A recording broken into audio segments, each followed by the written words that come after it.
Have you ever truly considered what holds a home together? Is it the sturdy frame, the solid walls, the carefully chosen furniture that fills the empty spaces?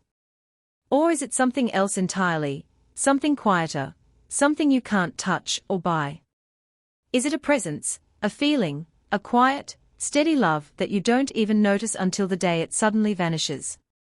This is a story about that love, the kind that works in silence, and the deafening noise that's left behind when it's gone. It's the story of Elena, a woman who was the silent, beating heart of a home that no longer wanted her. Her hands, wrinkled and worn not just by age, but by decades of tireless service, were the invisible architects of comfort. They had scrubbed floors until they gleamed, kneaded dough until it was soft and yielding, and wiped away tears from the faces of those she loved. For 2 years, since her husband, David, had passed, she had lived with her son, Mark, and his wife, Jessica. She had moved in not as a burden, but with a promise to herself to be a blessing.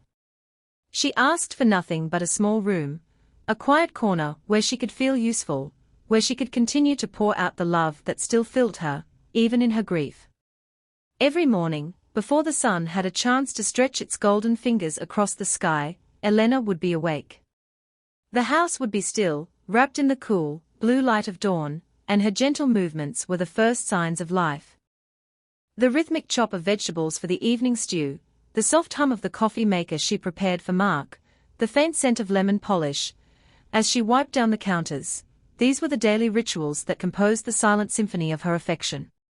She was the ghost of domestic bliss, a figure who moved through the house leaving only order and warmth in her wake. Mark, her only son, was a good man, but he was a man caught in the relentless current of modern life. His world was a blur of deadlines, spreadsheets, and the constant, buzzing pressure of his phone. He would leave the house in a whirlwind of grabbing his keys and briefcase, often with a piece of toast Elena had perfectly buttered already in his hand, and return long after dusk, his shoulders slumped with the weight of his ambitions. He saw the clean house, he ate the delicious meals, he wore the impeccably ironed shirts, but he didn't truly see the source. To him, these were simply the mechanics of home, a system that ran smoothly in the background of his much more important life. He loved his mother, of course, in that abstract way a busy child loves a parent they take for granted. He assumed she was happy, content in her role, a permanent, gentle fixture in his life, as reliable and unquestioned as the sunrise. But Jessica, his wife, saw Elena very differently. Jessica, with her sharp, modern aesthetic, her perfectly curated social media feed, and her belief in a life of streamlined efficiency, saw Elena not as a heart, but as an inefficiency. She saw a relic from a bygone era, a constant, quiet reminder of a domesticity she openly disdained. She didn't see the love in the hand-down sock. She saw an old woman making the house look cluttered. She didn't taste the generations of family history in a slow-cooked soup. She tasted an old-fashioned meal that didn't fit her keto diet. Jessica's compliments were always double-edged swords. "Oh, Elena, you shouldn't have," she'd say with a smile that never reached her cold, calculating eyes, as Elena placed a freshly baked apple pie on the table. The unspoken second half of that sentence hung in the air, "You shouldn't have, because now I have to pretend to enjoy this, and your constant need to contribute is exhausting." She viewed Elena's acts of service not as gifts, but as a subtle form of currency, a way for the old woman to justify her existence in their home. The tension was a low hum beneath the surface of their daily lives. It was in the way Jessica would pointedly re-wipe a counter Elena had just cleaned, using an expensive antibacterial spray from a sleek bottle. It was in the way she would sigh dramatically when Elena asked a simple question about the television remote. And it was in the conversations she had with Mark when they were alone in their bedroom, her voice a poisonous whisper that slowly seeped into the cracks of his exhaustion. "Mark, honey," she began one evening, her fingers tracing patterns on his back as he lay staring at the ceiling, his mind still at the office. "I love your mother, you know I do. But, don't you think she's a little underfoot?" He grunted, a non-committal sound. "She does so much for us," he mumbled, his loyalty flickering dimly. That's just it, Jessica pressed, her voice silky and reasonable. She does too much.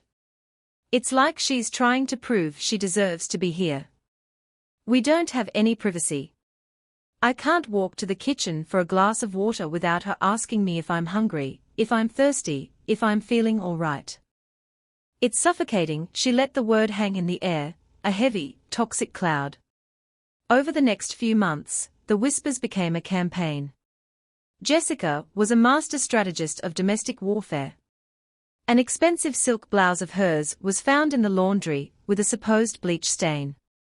I'm sure she didn't mean to, Jessica said to Mark, holding it up to the light, her lower lip trembling just enough to signal deep distress. Her eyesight isn't what it used to be. But this was from my trip to Paris. Mark, seeing the blouse and his wife's manufactured tears, felt a pang of guilt and annoyance. He paid for the blouse, and a seed of resentment towards his mother was planted. He started to see her not as a help, but as a liability. Another time, a small, silver locket Jessica cherished went missing from her jewelry box. She didn't accuse Elena directly. She was far too clever for that. Instead, she just sighed and said, "I've looked everywhere. It's just gone. You know, your mother was dusting in our room yesterday." Things get moved around. The implication was clear, a venomous dart aimed at Elena's unimpeachable honesty. Mark, tired of the constant friction, didn't defend his mother. He just promised to buy Jessica a new one. The house, once a sanctuary for him, was becoming a minefield of unspoken accusations and simmering resentments. He started to believe Jessica's narrative, that his mother, in her old age, was becoming clumsy, forgetful, and intrusive. The quiet comfort she provided was drowned out by the loud, incessant static of Jessica's complaints. He began to associate his mother's presence with conflict, and he craved peace. He craved the simple, streamlined life Jessica promised him, a life where they could be a normal couple, unburdened by the quiet, omnipresent figure of his mother. The final straw was a dinner party. Jessica had insisted on catering it, wanting to impress Mark's boss with a spread of sophisticated, minimalist canapés. Elena, thinking she was helping, had prepared her famous lasagna, a deep, bubbling dish of rich tomato sauce, creamy bechamel, and layers of pasta made from scratch. She brought it out, her face beaming with pride, believing it would be a wonderful, homey addition to the sleek, cold offerings on the table. The moment she placed it on the buffet, Jessica's face froze. It was a flicker of pure, unadulterated fury, quickly masked by a tight smile. "Elena, how traditional," she said, her voice dripping with condescension. Later that night, after the guests had left, the storm broke. "She embarrassed me, Mark." Jessica's voice was sharp, a shard of glass. "Your boss is a food critic. I had a curated menu, and she brings out that peasant food. She undermined me in my own home." "She was just trying to help, Jess," Mark said weakly, already exhausted by the impending fight. "That's the problem. Her help is a curse. She's always here, always watching, always judging. I can't breathe in this house anymore. I feel like a guest in my own life." "You have to choose, Mark. You have to. It's her or me." The ultimatum, once a whisper, was now a shout. It echoed in the pristine, silent living room. Mark looked at his wife, her face flushed with anger, and then he thought of the quiet, weary face of his mother. And in that moment of profound weakness, pressured by the woman who represented his future and his ambition, he made a decision that would shatter his world. He chose the illusion of peace over the reality of love. He walked to his mother's room the next morning, his heart a cold, heavy stone in his chest. Elena was there, humming softly as she mended a tear in one of his old work shirts. She looked up when he entered, her smile warm and unquestioning. "Mark, good morning. I was just fixing this for you. You know how you love this shirt." The sight of her simple act of love was like a knife in his gut, but he pushed the feeling down, steeling himself with Jessica's words. "Mom," he began, his voice sounding foreign and harsh in the quiet room. "We need to talk." He couldn't meet her eyes. He stared at a spot on the wall just over her shoulder, as he spoke the words Jessica had rehearsed with him. He spoke of needing space, of Jessica's needs, of them starting their life as a couple. He used a dozen cowardly euphemisms, but the meaning was clear. He was asking her to leave. Elena didn't cry. She didn't argue or plead. All the light simply drained from her face, leaving behind a profound, hollow sadness that seemed to age her 10 years in 10 seconds. She just nodded slowly, her hands folding the shirt neatly in her lap. "I understand," she whispered, her voice a fragile thread. "When would you like me to go?" Her dignity was more cutting than any accusation could have been. "Today," he said, the word tasting like ash in his mouth. "Jessica thinks it's for the best." He turned and left before he could shatter completely, leaving his mother alone in the room that had been her small sanctuary, with a perfectly mended shirt in her lap. Elena packed with the same quiet efficiency with which she had lived. There wasn't much to pack. A few sets of clothes, a well-worn Bible, and a small, framed photograph of her late husband, David. She folded each item with care, her movements slow and deliberate, as if performing the last rites for the life she had known. She didn't look around the house as she walked towards the front door, her small, battered suitcase bumping softly against her leg. She knew if she looked at the gleaming floors she had polished, or the healthy green plant she had nursed back to life, or the armchair where she had read stories to Mark as a boy, her resolve would crumble. She kept her eyes fixed on the door, the portal to an unknown and terrifying future. Mark and Jessica stood in the living room, watching her. Mark's jaw was tight, his hands shoved deep into his pockets. He was a statue of misery, guilt warring with a desperate need for this ordeal to be over. Jessica, however, stood beside him with an air of triumphant stillness, her arms crossed, her expression a cool mask of victory. As Elena's hand touched the doorknob, she paused and turned. She looked directly at her son, her eyes not filled with anger, but with a deep, bottomless well of sorrowful love. "Be happy, my son," she said, her voice clear and steady. And then she was gone. The click of the door shutting was unnaturally loud in the silent house. For a moment, nobody moved. The space where Elena had stood seemed to vibrate with her absence. Then, Mark, needing to fill the terrible silence, needing to prove to Jessica, and to himself, that he had done the right thing, forced a loud, brittle sound from his throat. Finally, he yelled, the word echoing unnaturally. "Finally, she's gone. We can have some peace." It was a desperate, hollow declaration. Jessica's face, however, broke into a genuine, radiant smile. It was the most animated he had seen her in months. "Oh, Mark," she squealed, throwing her arms around his neck. "You did it. I'm so proud of you." She pulled away and danced into the kitchen, her movements light and joyful. "This calls for a celebration." Mark watched, numb, as she pulled a bottle of expensive champagne from the refrigerator, the very bottle they had been saving for a special occasion. The cork popped with a festive bang, a sound that felt obscene and jarring in the heavy silence Elena had left behind. Jessica poured 2 glasses, her eyes sparkling. "A toast," she declared, raising her glass high. "To us. To our new beginning. To our freedom." She clinked her glass against his, and the sound was like shattering glass. Mark drank, but the champagne tasted like bitter acid. He was free, just as Jessica had promised. But as he looked around the pristine, silent house, a house that was now solely theirs, he had never felt more imprisoned. The first day was a novelty. Jessica called it their Reclaiming Our Space Day. She ordered expensive sushi, and they ate it out of the carton while sitting on the floor, laughing about how they could finally be spontaneous. There was no one to make a disapproving face, no one to quietly clean up after them. It felt, for a fleeting moment, like the freedom she had promised. But the next morning, the illusion began to crack. Mark woke up to a blaring alarm, his head thick from the champagne.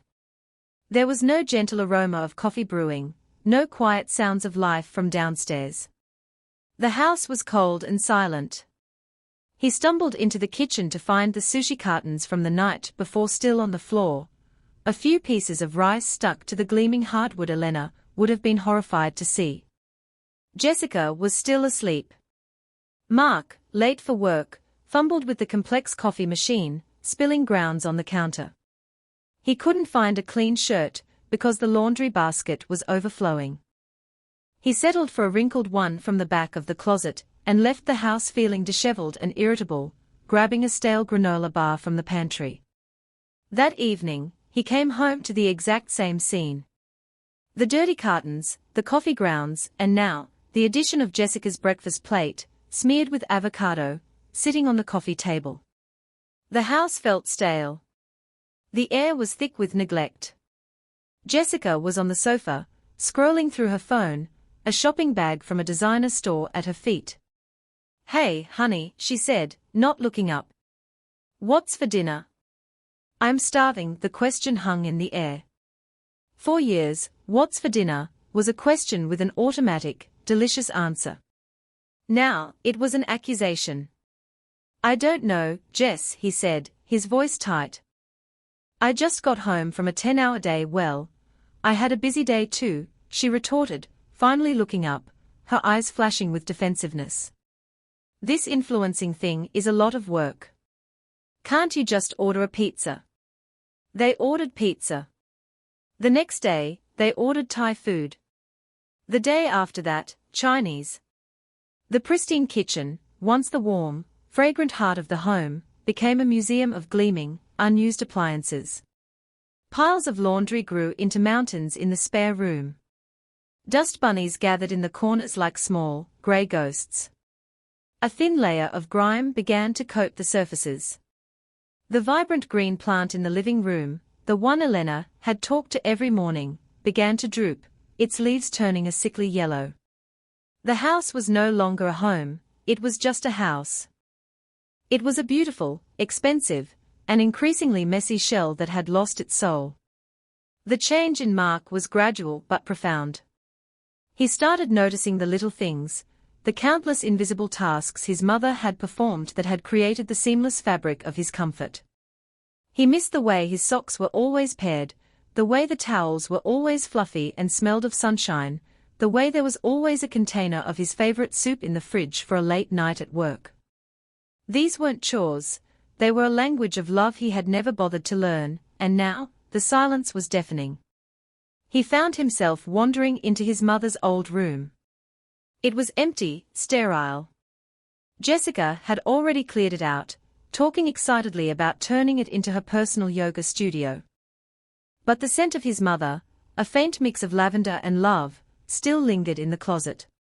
One evening, he found a small, wooden recipe box tucked away at the back of a kitchen drawer. He opened it. Inside were dozens of handwritten cards, Elena's elegant, looping script detailing the recipes for all the dishes of his childhood. Lasagna. Chicken pot pie. Apple crumble. Each card was splattered with bits of flour and oil, tangible evidence of a life spent in service to her family. On the back of the card for his favorite beef stew, she had written a note, "Mark's favorite on a cold day. Add extra carrots, he loves them." A wave of grief and shame so powerful it buckled his knees washed over him. He sank to the floor, the recipe card clutched in his hand, and for the first time since he had asked her to leave, he wept. He cried for his cruelty, for his weakness, for his profound, unforgivable blindness. He had traded a queen for a pawn. He had torn down a cathedral to build a flimsy tent. The catalyst for his complete awakening came not at home, but at work. He was in a meeting with a major client, a notoriously tough, but fair businessman named Mr. Harrison. After they secured the deal, Mr. Harrison relaxed, and the conversation turned personal. "I have to get home," the older man said, a rare, warm smile on his face. It's my mother's 80th birthday. She lives with us, you know. My wife insisted. She says a home without a grandmother is just a house with Wi-Fi. The casual, heartfelt words struck Mark with the force of a physical blow. A house with Wi-Fi. That's what he had. He had traded his mother for better signal strength. Later that week, he was having lunch with a colleague, Dave, who was complaining good-naturedly about his own living situation. My mother-in-law is driving me nuts, Dave said, rolling his eyes. She rearranges the pantry every week. But, he sighed, taking a bite of his sandwich, I'll tell you what. The kids adore her. And my wife. She's so much happier having her mom around. The place just feels solid. You know. Mark knew. Oh, he knew. He knew exactly what that solid feeling was, and he knew he had willingly, stupidly, thrown it away. The final piece of the puzzle clicked into place that weekend. He was looking for a specific financial document in his home office, a space Jessica rarely entered. He rummaged through a drawer in their shared desk and his fingers brushed against a small, hard object tucked into the back corner. He pulled it out. It was Jessica's missing silver locket. It wasn't tarnished or broken. It was perfect. He stared at it, the cold metal feeling heavy in his palm. It hadn't been lost. It had been hidden. A cold dread seeped into his bones. He thought back to the ruined silk blouse. He walked to their bedroom closet and found it hanging in the very back, behind a row of winter coats. He examined it under the light. There was no bleach stain. There was a tiny, faint discoloration near the hem that was barely visible, something that could have come from anything. It was a lie. All of it. The suffocating, the intrusiveness, the clumsiness, the missing locket, the ruined blouse, it had all been a calculated, cruel campaign of lies designed to poison him against his own mother. The woman who had given him life. He felt a rage building inside him, a pure, white-hot fury he had never experienced before. It was directed at Jessica, but also at himself, at his own willful blindness. He had been a fool, a pawn in her selfish, petty game. That evening, he confronted her. He didn't shout.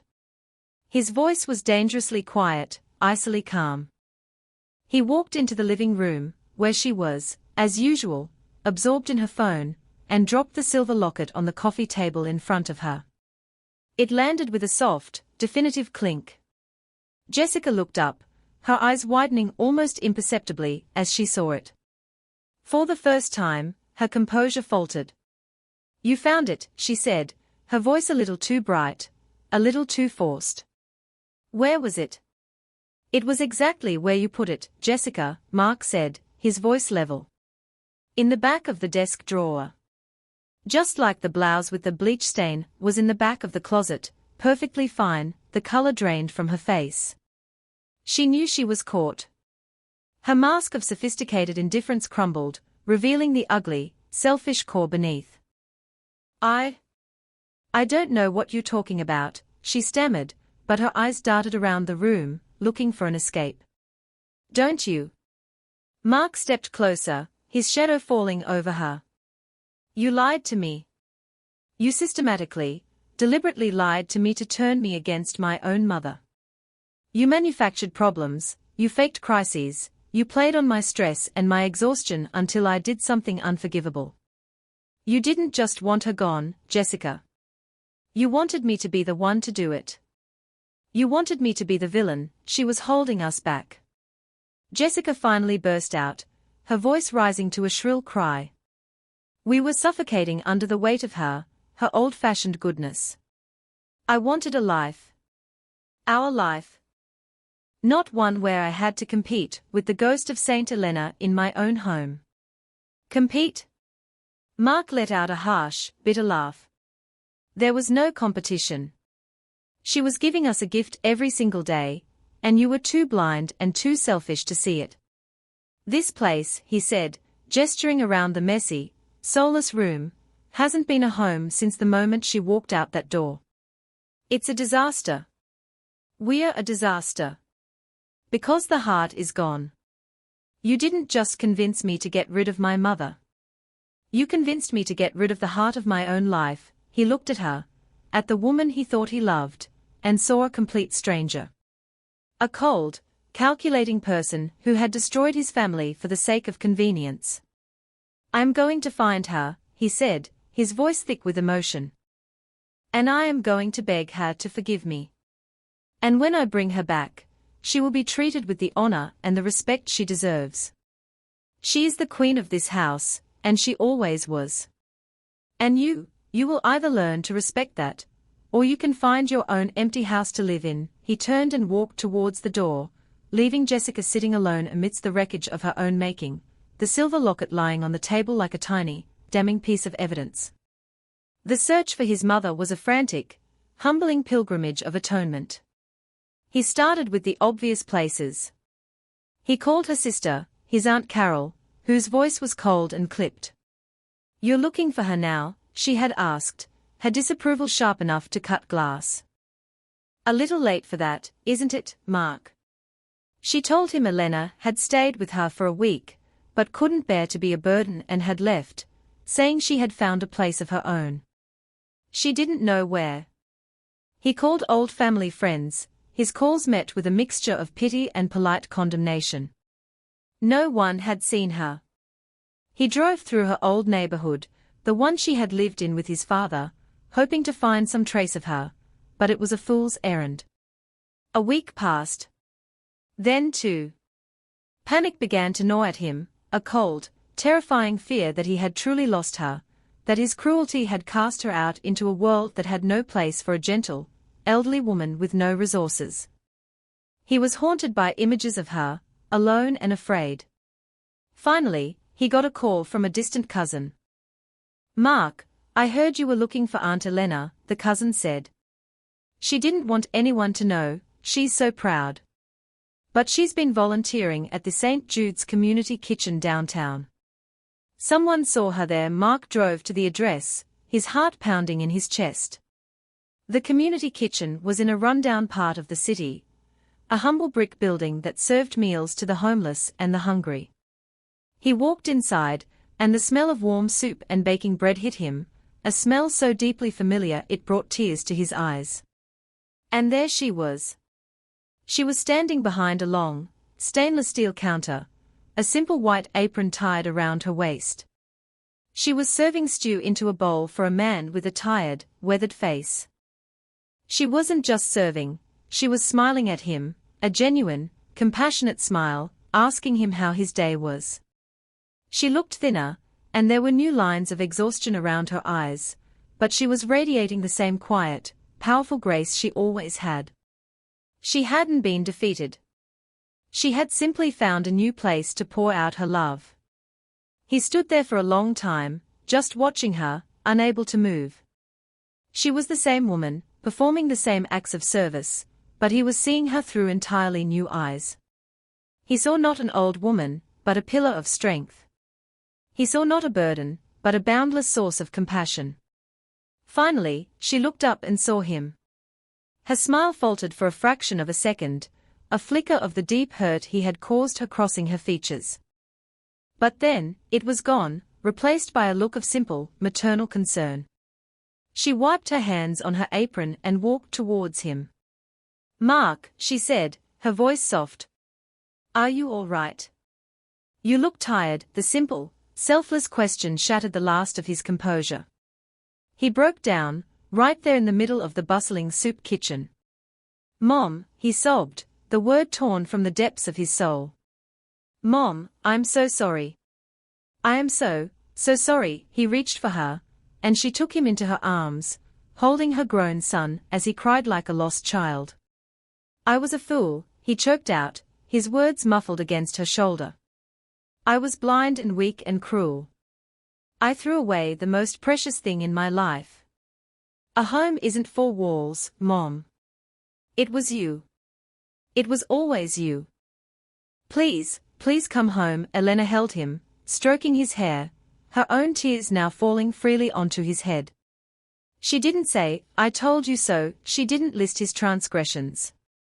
She just held him and offered the one thing he didn't deserve, grace. "Hush now, my son," she whispered. "Hush.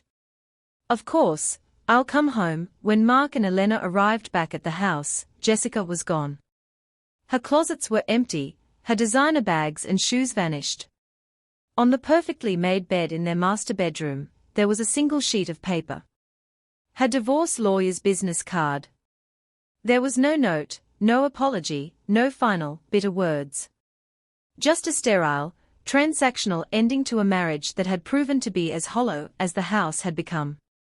Mark felt a surprising wave of relief. The real storm was over. The rebuilding could now begin. Elena's return wasn't a return to the old ways. It was the beginning of a new chapter. Mark made sure of that. He hired a cleaning service to come twice a week. He took over the laundry. He learned, using her handwritten recipe cards, how to cook. He wasn't very good at it at first, but every evening, he and his mother would stand in the kitchen together, chopping vegetables, stirring pots, filling the house with laughter and the aromas of a home being healed. He made her breakfast in bed every Sunday. He took her to the theater and to the park. He sat with her in the evenings, not with his laptop open, but with his full attention, listening to her stories, asking for her advice, soaking in the wisdom he had so foolishly ignored. He was no longer just her son, he was her student, her partner, her devoted caretaker. The house slowly came back to life. The plant in the living room grew new, vibrant green leaves. The rooms filled not just with the scent of good food, but with the warmth of mutual respect and rediscovered love. Elena, no longer an invisible servant, but the cherished matriarch, blossomed. The weary sadness in her eyes was replaced by a joyful sparkle. She was home. So, I ask you again, what holds your home together? Look past the noise, past the distractions, past the shiny, new things that demand your attention. Look for the quiet ones. The steady hands. The patient hearts. The ones who serve without asking for thanks, who love without demanding recognition. They are the architects of our comfort, the guardians of our peace. They are the irreplaceable, beating hearts of our homes. Do not wait until the silence is all that's left to realize how much their presence was worth. If this story touched you, take a moment today. Find the Elena in your life. Tell them you see them. Tell them you love them. And remind them that without them, your house would just be a house. Share this story, not for us, but for every quiet heart that deserves to be heard.